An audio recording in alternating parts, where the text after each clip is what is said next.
Hello, I am Samantha Simpson, and this is The Movement. And today I'm so excited to have Tay with me. She is a hormone nutritionist.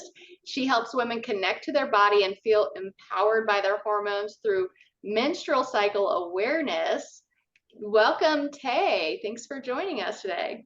Thanks for having me. I'm so happy to be here. I'm happy to have you here as well. I'm so interested in what you do. I love your Instagram. Can you share with the audience what is cycle syncing? Yeah, absolutely. So, cycle syncing is basically syncing your fitness, your nutrition, your self care, your overall life habits to the different phases of your menstrual cycle as a woman. So, that's kind of like the one liner sentence. I'm sure Mm-hmm. we'll get deeper down into it, but basically, it's learning to work with the ebbs and flows of your hormones rather than fighting against it and wondering why everything doesn't work.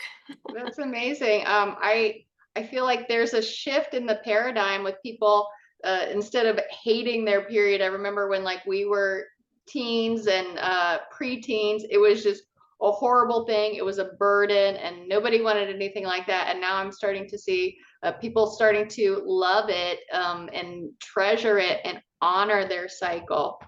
Yeah, definitely. People are waking up to the potential that lives inside our menstrual cycle and not just our periods, but the entire cycle.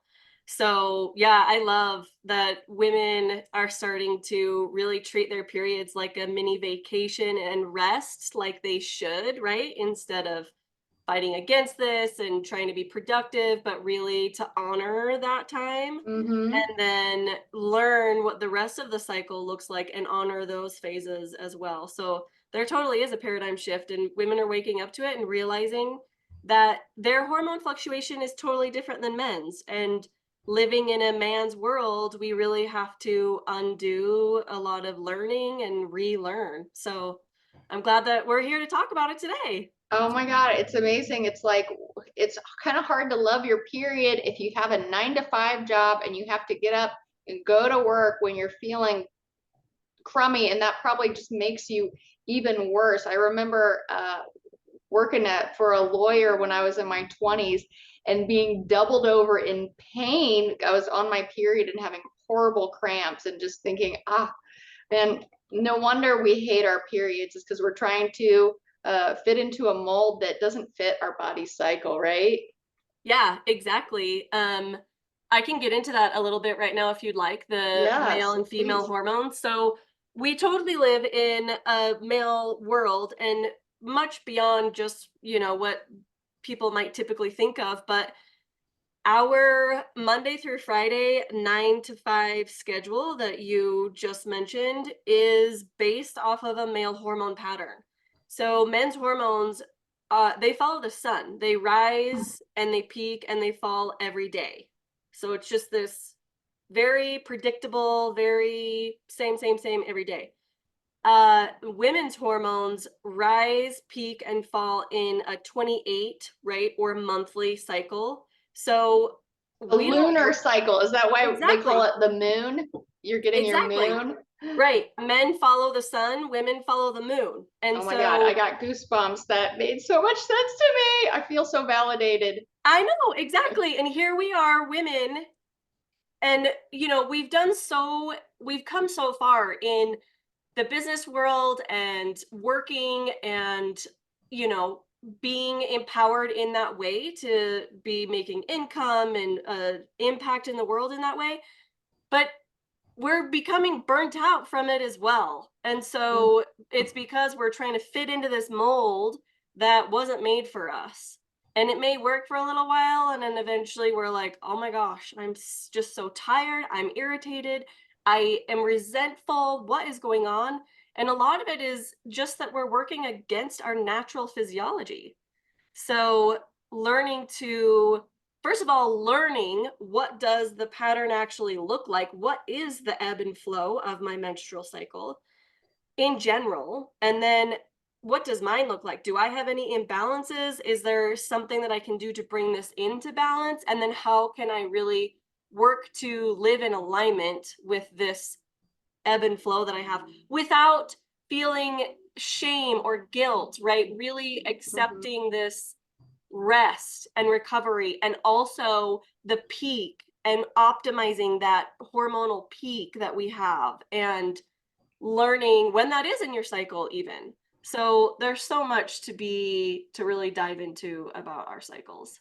I love this, and I've been just getting into this the last couple of years, and I'm loving my ladies' vacation.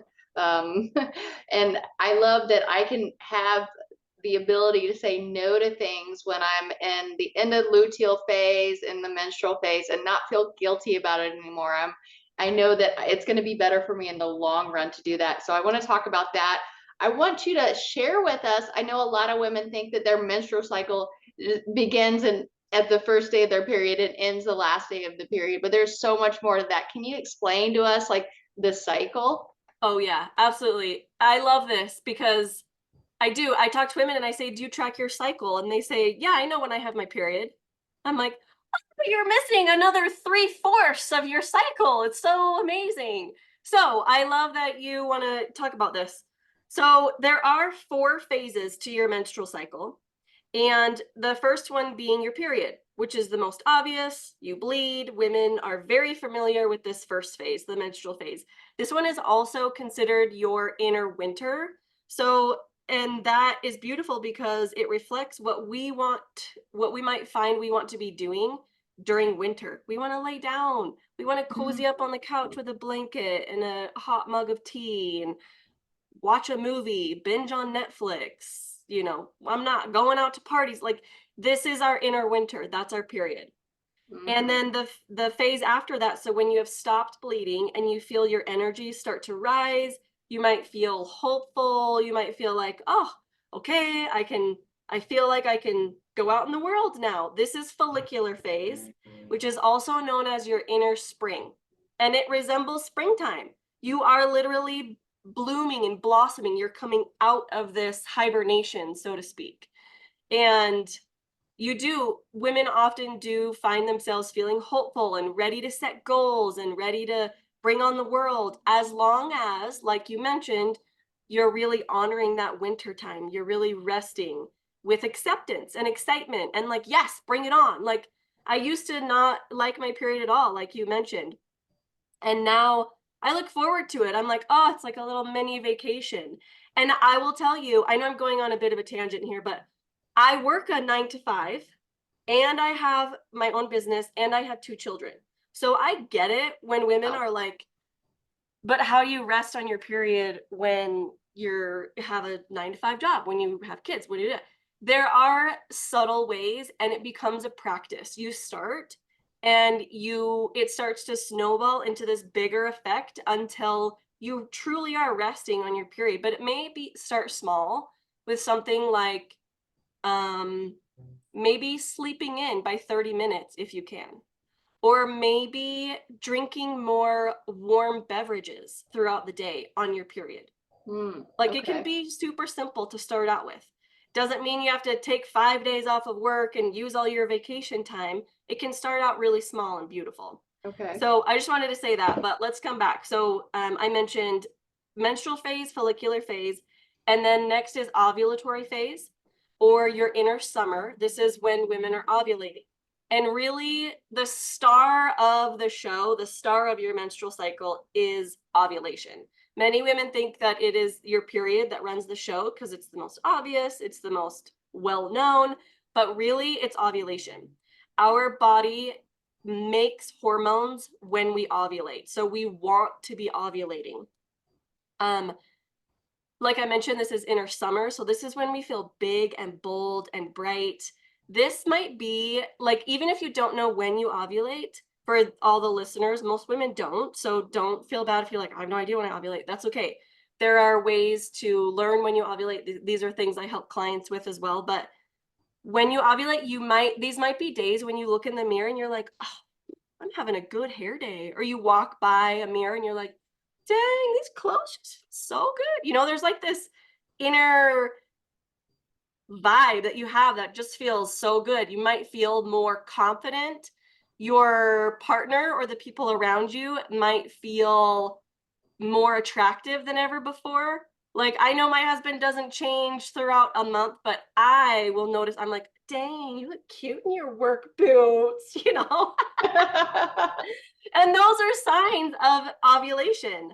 And that's when your libido, your sex drive becomes higher too, because we see testosterone peak, we see estrogen peak, and these are all high vibe, high libido hormones. So So these are knowing that, real hormones that are rising and lowering throughout our cycle.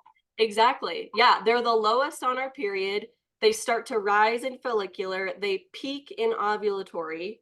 And then lastly is luteal. So luteal is after ovulation, and it's the longest of the phases. It's about 10 to 14 days, depending on your cycle. And this is when hormones start to slowly decline. So this is why most women that I work with tend to struggle with this phase. It's full of PMS and irritability and get away from me. And there is that's absolutely real and validated. But when we can learn to support ourselves through fitness and nutrition in luteal phase, we're able to turn that inner critic of that I'm so bad at everything, why do I suck? Like, I used to have thoughts of, I'm such a bad mother, why is this so hard for me, why can she do it and I can't? All of that in luteal phase. Mm-hmm. And I began to support myself differently and look at these inner critic messages as my inner compass. And it really showed me where I needed more support, where I needed to communicate differently with my partner. It really gave me messages saying, this is where you need help. And I really have come to love luteal phase with all women because it's typically our biggest challenge. But so those are the phases: menstrual, follicular, ovulatory, and luteal phase. That's beautiful. I know that for a long time, I during the luteal phase, before I even knew what it was, I knew that things would get really, really serious. Things would get really deep, and I would make a big deal about things, and then like I'd start my period, I'm like, oh, actually that wasn't such a big deal after all. I made a lot out of that. Yeah, yeah, that's an interesting cycle actually, and it's funny because it's a cycle that we can get stuck in, that we actually need to listen to, because what I have found working with women is that they feel that they're like, oh, this is such a big deal, and then we come back around, we start our period, and then we're in follicular phase again when our estrogen starts to rise, and we have these rose colored glasses on, and everything's right in the world, and everything we thought that was so bad in luteal phase is no big deal. But then we come back around to luteal phase and those things come up again. And then we go back around and we're like, oh, it's no big deal. And then it's a big deal, no big deal. And we get in this cycle because we're Yeah. not addressing it in luteal phase, because there actually is something there that needs to be addressed. Okay. But we're painting the picture, we're looking at it through rose colored glasses later. So it's no big deal. That's our estrogen. Oh, Yeah, and so okay. that's a really interesting cycle to be aware of. Wow, that's something Yeah. to think about. Okay, now I've got this question, this huge question that's coming up for me, and I've talked to some of my girlfriends about this. What does it mean if, so we've studied this cycle. What does it mean if we feel like we're kind of the opposite at certain areas? So maybe we're gaining weight at ovulation. We feel angry and bloated and pain during ovulation? What if we feel super horny when we're on our period? Does that mean there's something wrong with our hormones? Typically, no. It could be an indication that there is something out of balance, but that also, if it's a pattern, right? This is why cycle tracking is so important, because you learn if this is just like out of the blue, do you feel this way, or is this a pattern that you see every month? And if you're opposite, that's amazing. If that's a pattern for you, there's nothing wrong with that. If at ovulatory phase you are in pain and you are breaking out in acne, and you, like, if it feels really bad and uncomfortable, that could be a sign that your body's super sensitive to this high rise and this peak in hormones, and that it does a little bit better when your hormones are a little lower. But again, it comes back to, is this a pattern for you, and is this Mhm. has it always been this way? Then who you are. And that's beautiful. And the fact that Mhm. women know that is great. Like, lean into that. You want to have crazy, messy period sex? Awesome. Like, do it. Lean into that, girlfriend. And when it comes into ovulatory phase, if just watch. If it starts to be like unbearable or super painful, you may want to reach out to a hormone coach or get hormone testing to see if there is something out of balance there. But that could just be that your body is responding to ovulation that way, because most women don't know ovulation is an inflammatory response in the body. Mhm. So maybe for some women, ovulation and that inflammatory response just feels really sensitive inside their body. And that's all that it is their body reacting to that inflammation. Let's talk about ovulation suppression techniques and the oral contraceptions. I'm hearing a lot of people these days who are speaking out about it and saying, hey, actually, this messed me up. I was on it for 10, 15, 20 years, and now I can't get pregnant, or now I have issues, or when I go off of it, I'm in a lot of pain, or I bleed nonstop. What's going on there, and what can people do about it? Yeah, so this is a very hot, sticky topic for sure. Could be a whole nother hour long interview, but yeah, so hormonal contraceptive. So let me just start by saying I have been on all of them. You name it, and I've probably done it.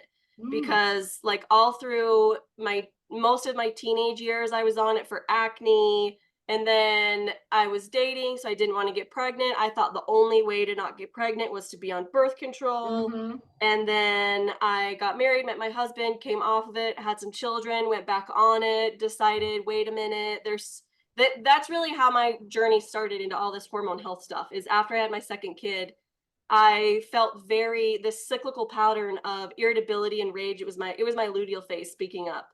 And I went to my doctor for help, and I was offered birth control and antidepressants. And Mm. that's when I was like, uh this isn't for me. I know that these medications have a time and place in this world and a purpose, but that was not what I was seeking.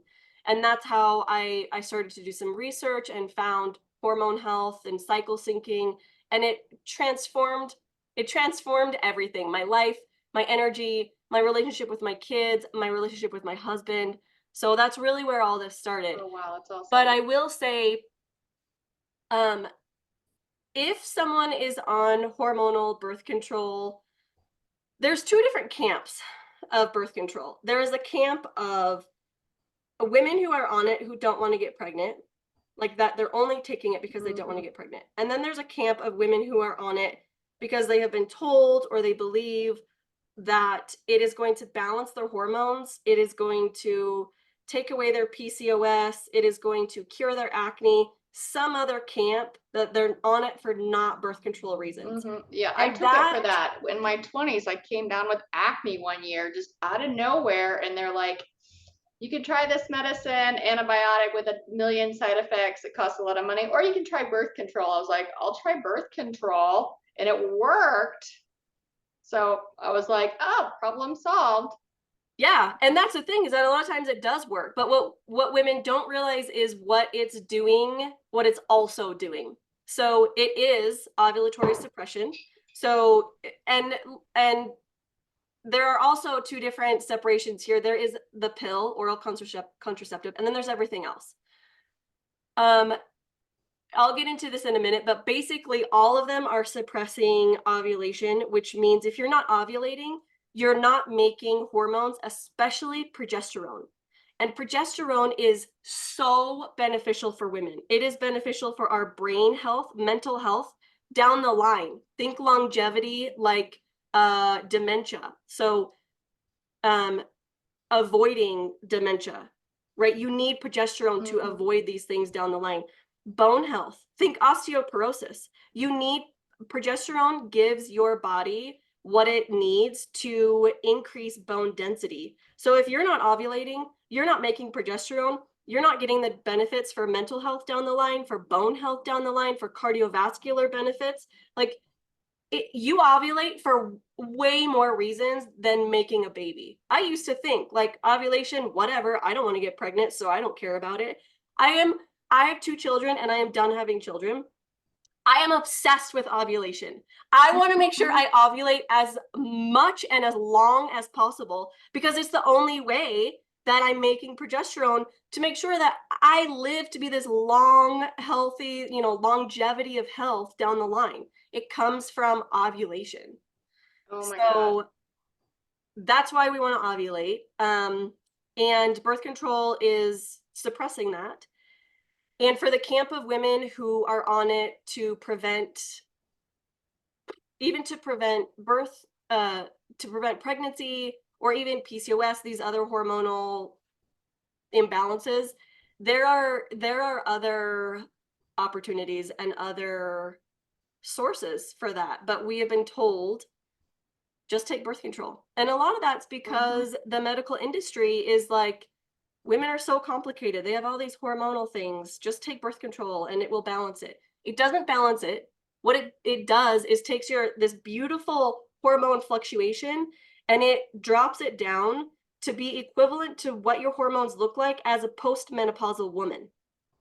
So it's It feels like literally the putting man is you, trying to manage us. yeah, exactly. It just like turns it off and you're not having this beautiful dance and ovulating.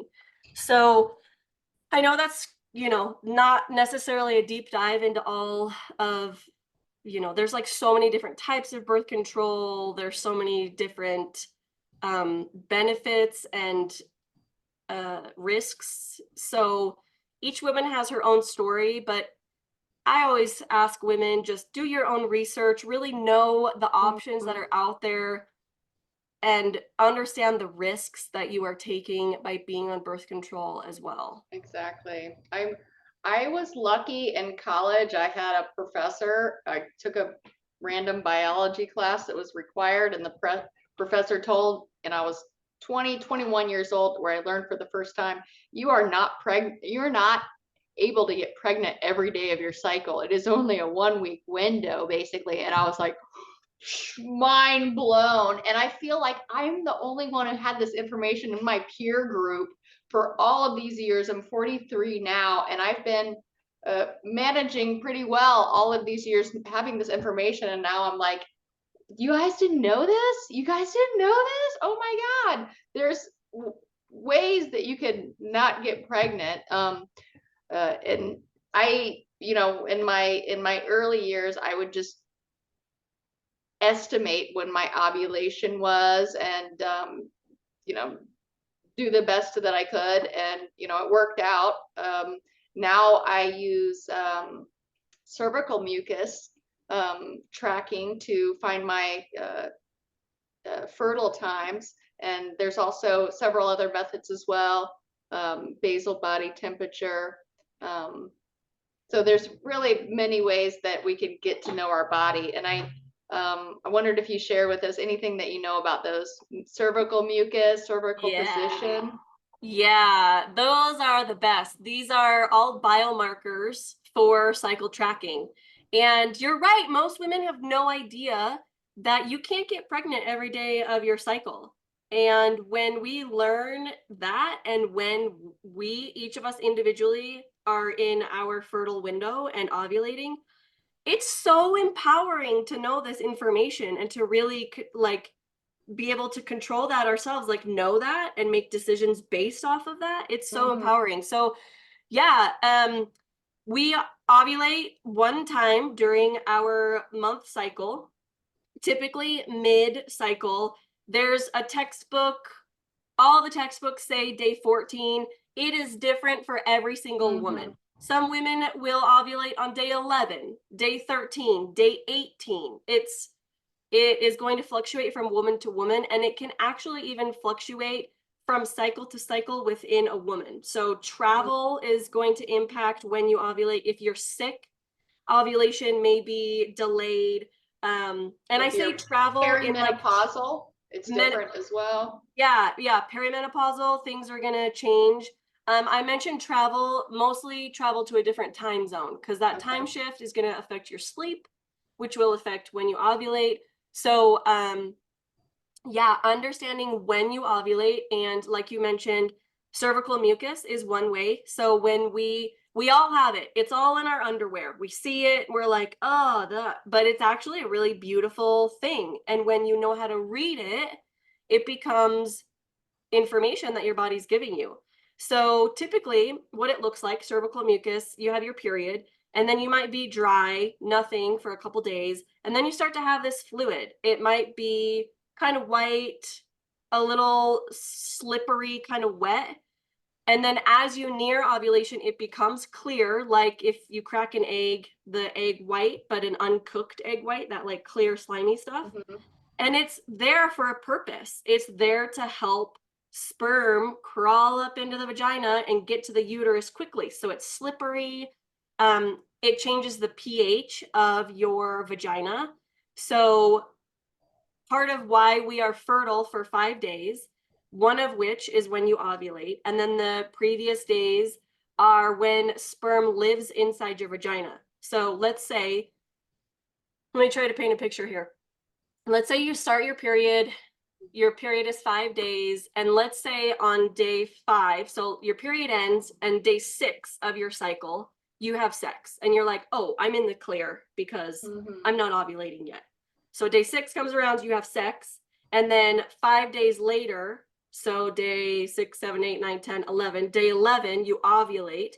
You could still get pregnant, even if you didn't have sex any other day except for day 6 of your cycle.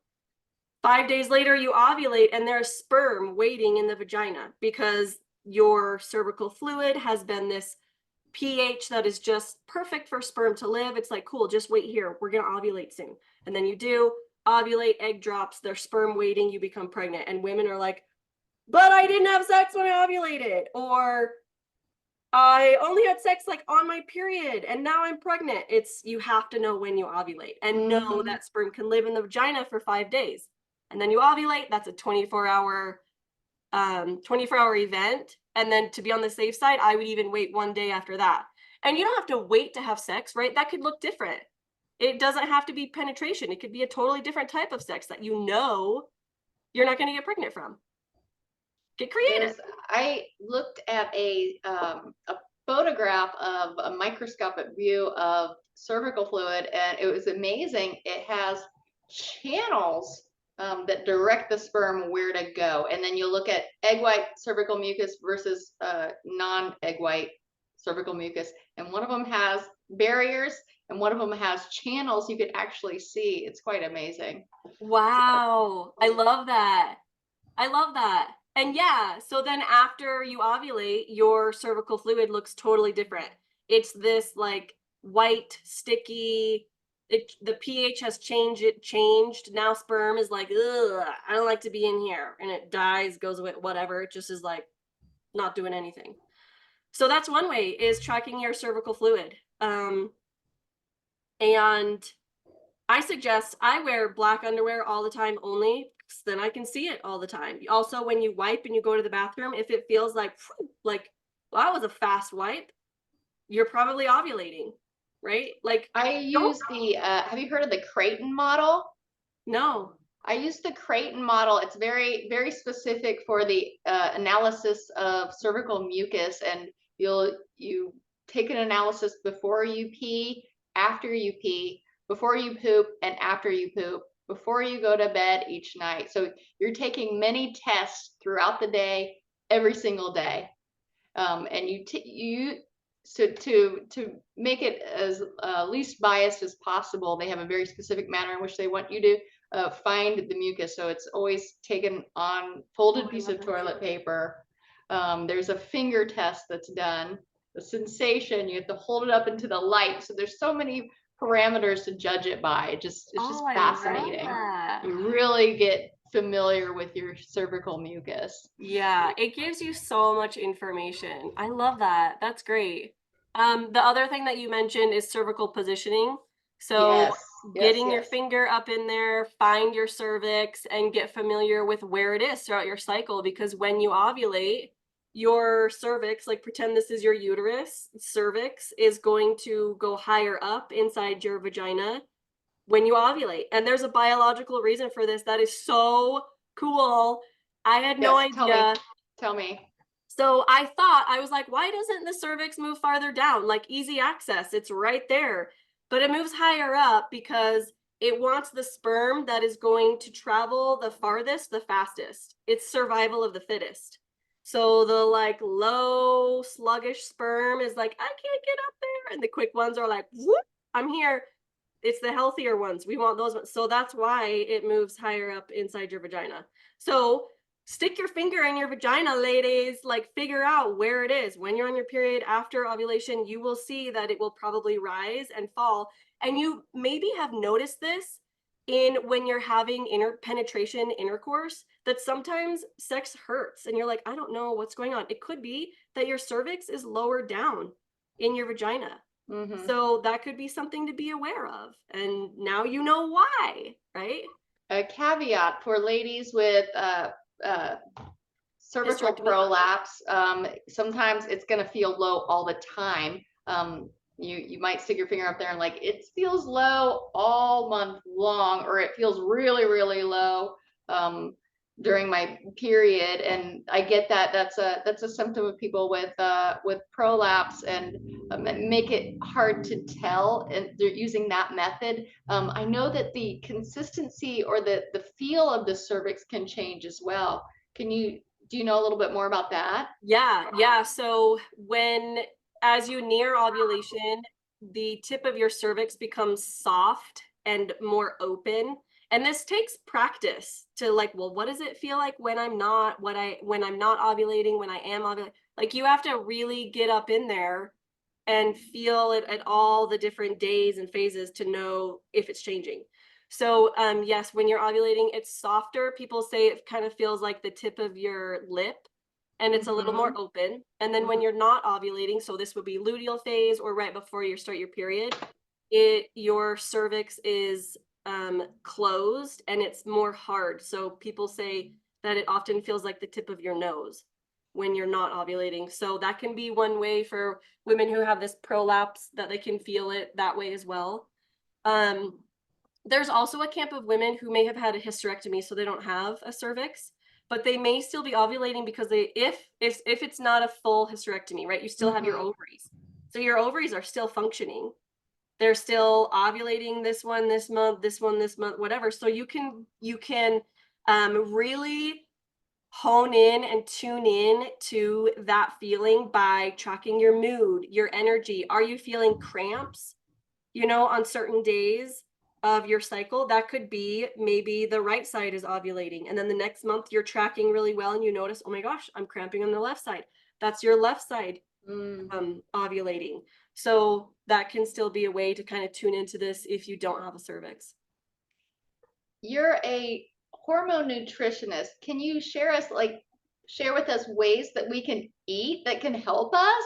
Should we be eating differently in our follicular cycle than our ovulatory cycle? Yeah, so I love this part.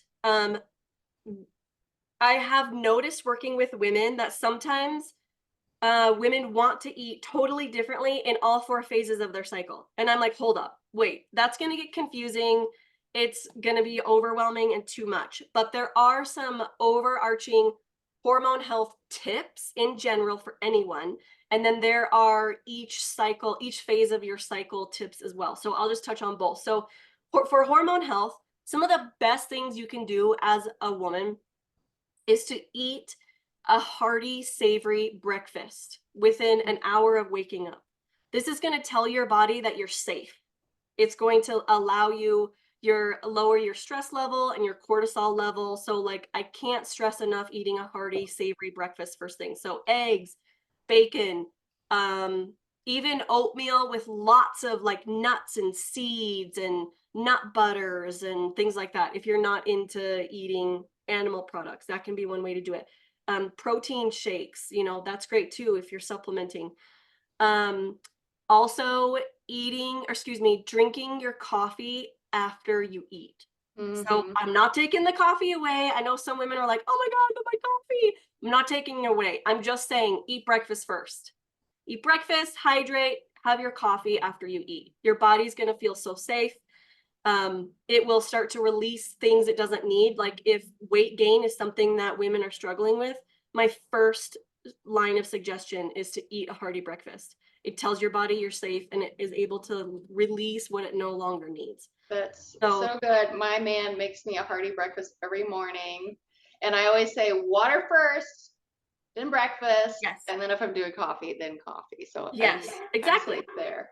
Exactly. That's like the most simple, straightforward for hormone health. Also, in general, for hormone health, and especially women, is increasing your protein.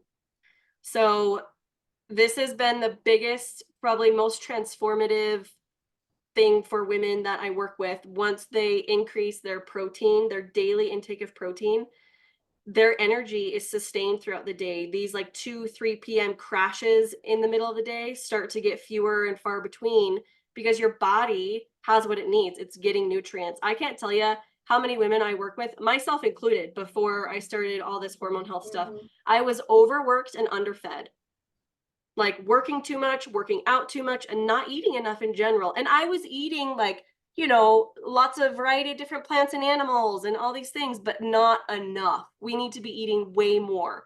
And through eating more and stress reduction, I work with clients who start to lose weight and they're like, I thought I had to eat less and work out more. I'm like, no, we're told the wrong things, especially as we age.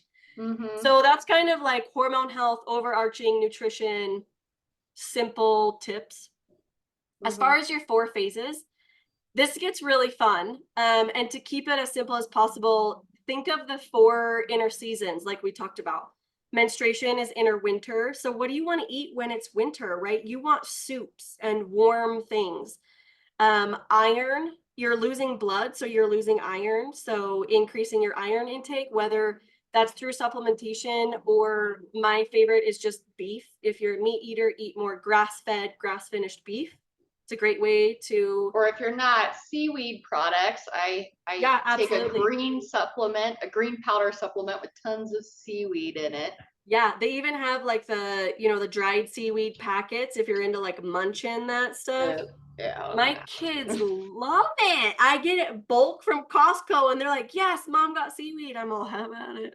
yeah, I tried that route and Yeah, it's so still in the cupboard. nori, the seaweed salads, go out for sushi, right? You can get seaweed that way, all kinds of, yeah. Um, so that's for inner winter. Inner spring, think of, so spring follicular is all about gut health. So think of fermented foods. Okay. So lots of, kimchi, pickles, um, kombucha. And the reason for this is that in follicular phase, your body's gearing up for ovulation. And that means that an egg has been selected and there is a protective sheath of cells being developed around it. And your gut health is going to directly impact this protective sheath on it. So, fermented foods, probiotics are really going to help during follicular phase after your period. Okay. All right. Ovulation, think summer foods, watermelon, grapes, um, mangoes. I've noted, like, think of like what do you want in summer, right? You have like summery foods. It's the same thing. And it really, the antioxidants from these fresh fruits and vegetables are really going to help you to have a healthy ovulation. And then in luteal phase I love because this is when women tend to want to eat more and they have cravings, right? Mm-hmm. Your body is biologically wired to need more calories in luteal phase. And let me tell you why. After you ovulate, your body for a good week, week and a half, it doesn't know if it's pregnant or not. So it assumes I'm pregnant. It's just the body turns on every mechanism to support a possible Hmm. pregnancy, including your hunger cue, so that you eat more calories. So whether you're pregnant or not, your body literally needs more calories in luteal phase. So I call it the fourth luteal meal, an extra snack, an extra, I don't count calories, but if you do, it's like an extra 300 calories. Hmm. Have some yogurt and a meat stick or some quinoa and some fruit or whatever. And Eat the more. metabolism is actually higher in the luteal phase as well, too. The your basal body temperature goes up. Yeah. Yeah, exactly. Yeah. So that fourth luteal meal is really going to help, again, help your body feel safe and to help it release what it no longer needs. So those are some nutrition tips. Awesome. And just going back a bit, when we were talking about learning how you ovulate, we talked about cervical fluid, but basal body temperature is one of them because progesterone warms the body. So if you're tracking your temperature, you'll notice a spike and then it stays high and then it will start to decline as you near your period, and that is showing that you have adequate levels of progesterone. So really, cycle tracking and tracking your temperature are going to give you information about your level of your hormones as well. If you see that temperature spike, it stays high for a couple days and then it drops back down and is low, that might be an indication that you don't have adequate amounts of progesterone and maybe you need some hormone testing to confirm. And so you can get Mm. a lot of insight about your overall health from your menstrual cycle. It's so incredible. It's been dubbed your fifth vital sign. I'm sure you've probably heard that. Oh my God, I wish that more doctors knew about this and took this into consideration because so many don't. I know we should, when we go into a doctor's appointment, we should be taking our blood pressure, our temperature, our pulse ox, right? All the vital signs. Plus, they need to be asking you, tell me about your menstrual cycles. When was your Hmm. last period? Are you tracking your temperature? Do you look at your cervical? Are you ovulating? You don't know? Okay, well, let's talk about how to learn that, right? Like, this would be so empowering at an OBGYN clinic, right? Hmm.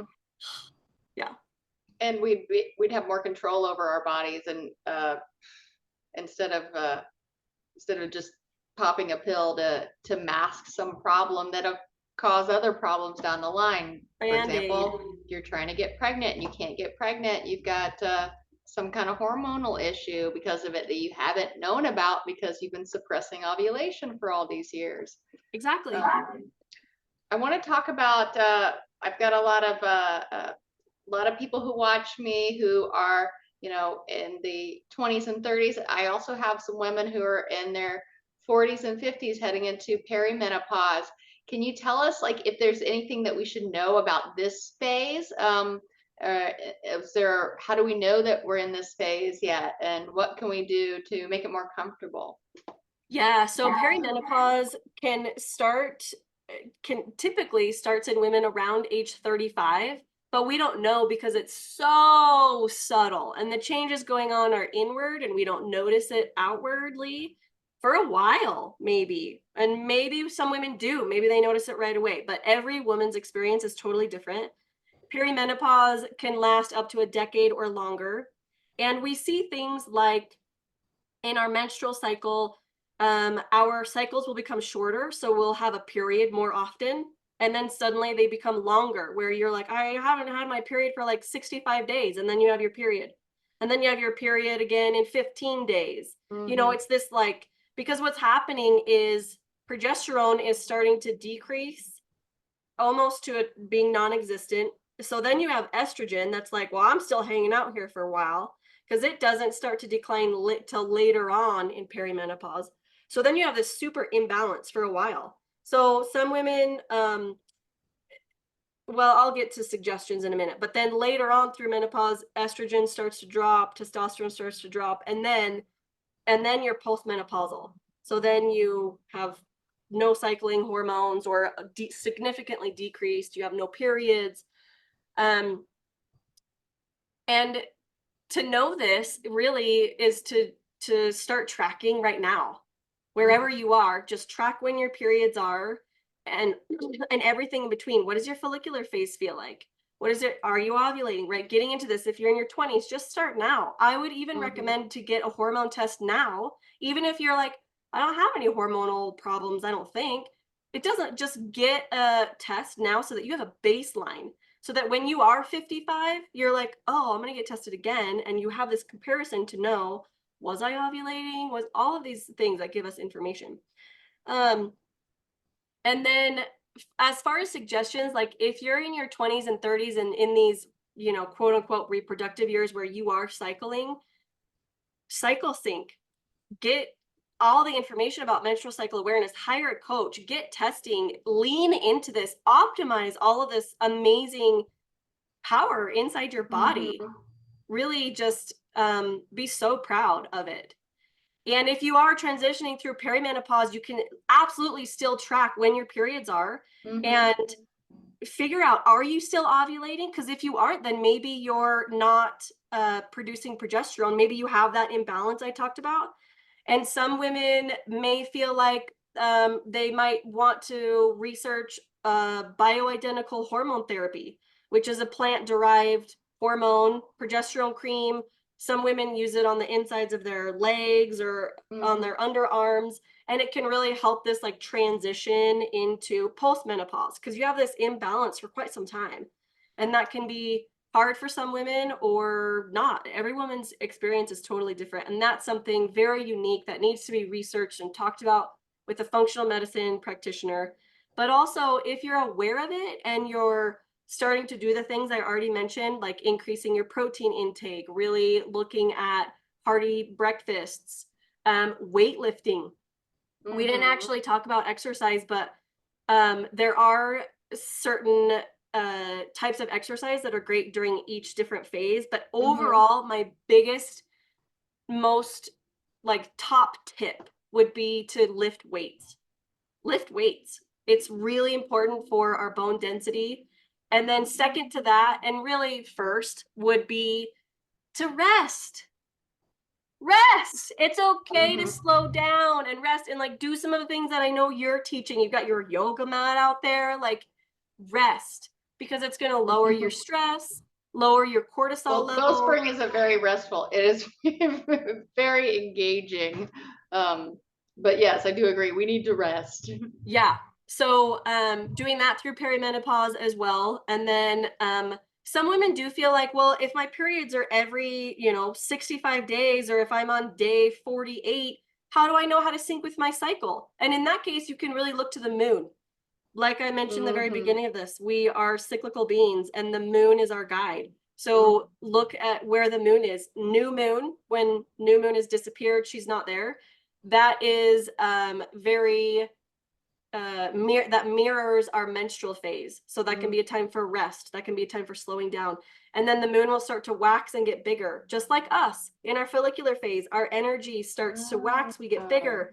Full moon is ovulatory phase. So if you're postmenopausal, you're not ovulating, full moon, how do you feel on the full moon? Do you feel big, bright? A lot of women are like, oh my God, I mirror the moon. I'm like, yeah, you are a cyclical being. This is now your guide. And so that can be a way that you tap into that cyclical awareness for yourself if you don't have an inner cycle for yourself. The moon can be that for you as well.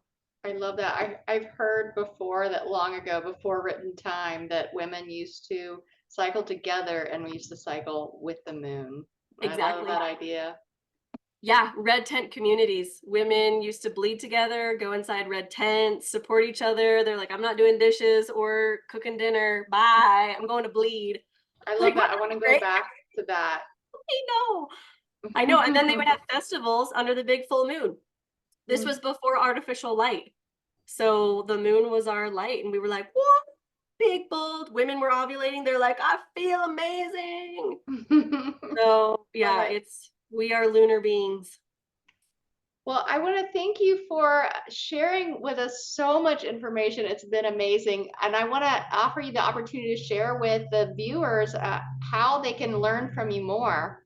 Yeah, absolutely. Thank you so much. So my website is bewellwithtay.com, and you can find up-to-date offerings and more information about me there. I'm also on Instagram at bewellwithtay.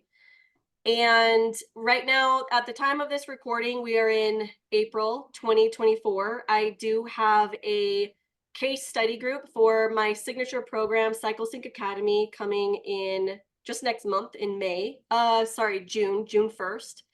Um, but then after that, it's just open enrollment. So yeah, you can find all the info on my website and my Instagram. Awesome. And I will put her website in the description of this video and definitely tag you. Thank you Thank you. so much. It's been so empowering to have this conversation with you. Thank you. I appreciate the opportunity.